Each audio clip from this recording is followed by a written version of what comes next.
this opportunity. Students, please maintain silence so that you can understand what I am saying. Please maintain silence. I am trying to express mothers, yes, all over the world. All over the world, mother का meaning क्या होता है express करने की एक छोटी सी कोशिश होती है, जबकि मां को वर्ड्स में नहीं बांधा जा सकता, ना एक स्पीच में बांधा जा सकता है। एक छोटा सा वर्ड नहीं है मां, एक पूरी कायनात है मां, और उस मां को मैंने वर्ड्स में बांधने की कोशिश करी है।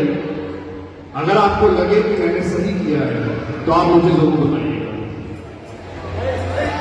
एक मां कब मां बनती है, क्या आप लोगों को पता है? एक मां कब मां बनती है?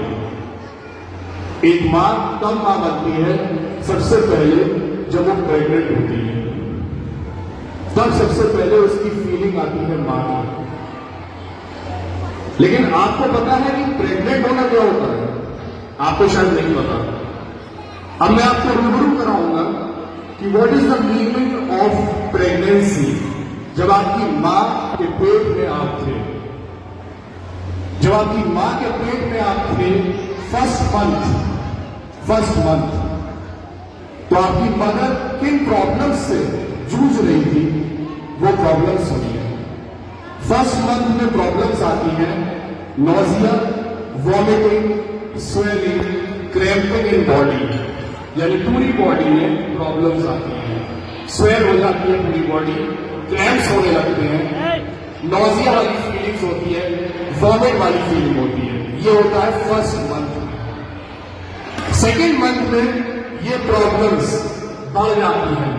ये प्रॉब्लम्स हो जाती है हेडेक, एब्डोमिनल पेन होना स्टार्ट हो जाता है, फ्रीक्वेंट यूरिनेशन, प्रॉब्लम्स देखिए आप क्या क्या आने स्टार्ट हो जाती है, स्वेलिंग इन द बॉडी, पूरी बॉडी में स्वेलिंग स्टार्ट हो जाती है।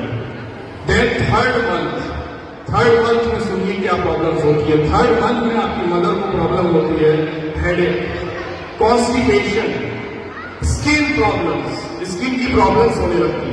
फोर्थ मंथ में बैक पेन, स्ट्रेच मार्क्स, ये वो प्रॉब्लम्स हैं जिनको आप झेल भी नहीं सकते, लेकिन आपकी मदर इन प्रॉब्लम्स को झेलती है। फिफ्थ मंथ में बेबी का मूवमेंट स्टार्ट हो जाता है। फिफ्थ मंथ में बेबी का मूवमेंट स्टार्ट हो जाता है, मीन्स अब मदर को ज्यादा ध्यान देना है। अब वो बेबी की तरह सोचेंगी। आपको कोई प्रॉब्लम नहीं होनी चाहिए, उनकी बॉडी स्वेल कर जाएगी, ये प्रॉब्लम वो झेलेंगी। 6 मंथ में उनका वेट गेन स्टार्ट हो जाता है, रैपिडली वेट गेन होता है, प्रॉब्लम आना स्टार्ट हो जाती है, डिफिकल्टी होती है उन्हें स्लीपिंग में, सोने में प्रॉब्लम होना स्टार्ट हो जाती है, सो नहीं पाती है। 7th मंथ में उनके लेग्स में क्रैम्प्स स्टार्ट हो जाती है, स्वेलिंग पूरी बॉडी पे आ चुकी होती है 7th मंथ में, सोने में प्रॉब्लम होने लगती है, और इसमें भी नॉजिया की फीलिंग, वॉमिटिंग की फीलिंग आती है। 8th मंथ में उनका एब्डोमेन यानी स्टमक बहुत हैवी हो जाता है, यस, फ्रीक्वेंट यूरिनेशन होता है, ब्रेथलेसनेस होने लगती है। ब्रेथलेसनेस मीन्स सांस भूलने लगती है, चलना मुश्किल हो जाता है। 9 मंथ्स में उन्हें लेबर पेन स्टार्ट होता है।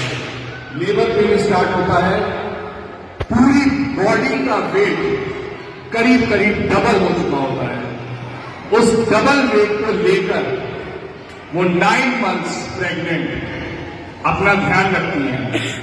यस, उस टाइम उन्हें चलने में प्रॉब्लम होती है, उन्हें बैठने में प्रॉब्लम होती है, उन्हें लेटने में प्रॉब्लम होती है, हर चीज में प्रॉब्लम होती है, खाने में प्रॉब्लम होती है।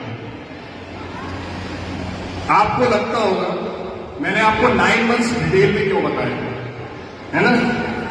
9 मंथ्स मैंने आपको डिटेल में ये बताया कि आपके सोने का टाइम अलग है, लेकिन जब मदर 9 मंथ्स प्रेग्नेंट होती है तो मां के सोने का टाइम आपके हिसाब से हो जाता है। मां के खाने का टाइम आपके हिसाब से हो जाता है, मां के उठने बैठने का तरीका आपके हिसाब से हो जाता है, मां के सोने का टाइम चेंज हो जाता है, सोने का तरीका चेंज हो जाता है, क्योंकि उसे अपने बेबी का ध्यान रखना होता है जो उसके पेट में है। मां के कपड़े पहनने का तरीका चेंज हो जाता है, तरीका चेंज हो जाता है। क्यों? क्योंकि वेट बहुत बढ़ चुका होता है। इसलिए मैंने आपको 9 मंथ्स बताए, क्योंकि उसका एक तरीके से पूरा जीना चेंज हो जाता है विद 9 मंथ्स। 9 महीने जब उसका बेबी उसके पेट में होता है तो 9 महीने में उसका जीना पूरा चेंज हो जाता है।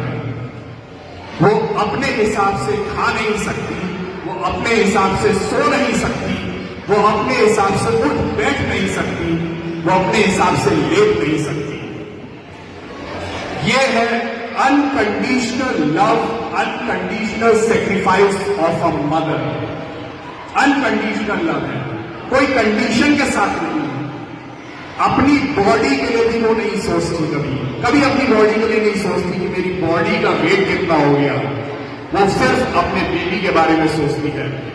आपको पता नहीं है, अकॉर्डिंग टू सर्वे, अगर मैं सर्वे देखूं तो according to survey 13% mother child birth में, बच्चे के पैदा होने में अपनी जान गंवा देती है। 13% मदर अपनी जान गंवा देती है बच्चे के पैदा होने में, अकॉर्डिंग टू सर्वे। इतना लेबर पेन होता है। आपको पता है बच्चा पैदा होने के टाइम पे कितना पेन होता है? बच्चे पैदा होने के टाइम पे मदर को इतना पेन होता है जितना 20 हड्डियां टूटने पर एक साथ होता है। आपकी एक हड्डी टूटेगी तो आपको कितना पेन होगा, आप सोच लीजिए। चाइल्ड बर्थ के टाइम पे एक मदर को 20 हड्डियां टूटने वाला पेन होता है। ये मैंने आपको क्यों बताया? ये मैंने आपको इसलिए बताया ताकि आपको पता चले कि आप मदर का सेक्रीफाइस क्या होता है, मदर का प्यार क्या होता है। और स्टूडेंट्स क्या करते हैं? उसी मदर के नाम पे एब्यूसिव वर्ड्स बनाते हैं, उसी मदर के नाम पे एब्यूजिंग करते हैं। और बाकी स्टूडेंट्स क्या करते हैं? उनको मना करने के बजाय दे एंजॉय करते हैं। क्या ऐसी मदर हमें नहीं मिलेगी? तो हमें ये सब देखना चाहिए, सामने होते हुए देखना चाहिए। जो मदर आपके लिए इतना पेन, इतना सेक्रीफाइस दे रही है, क्या उसके लिए हमें सोचना नहीं चाहिए?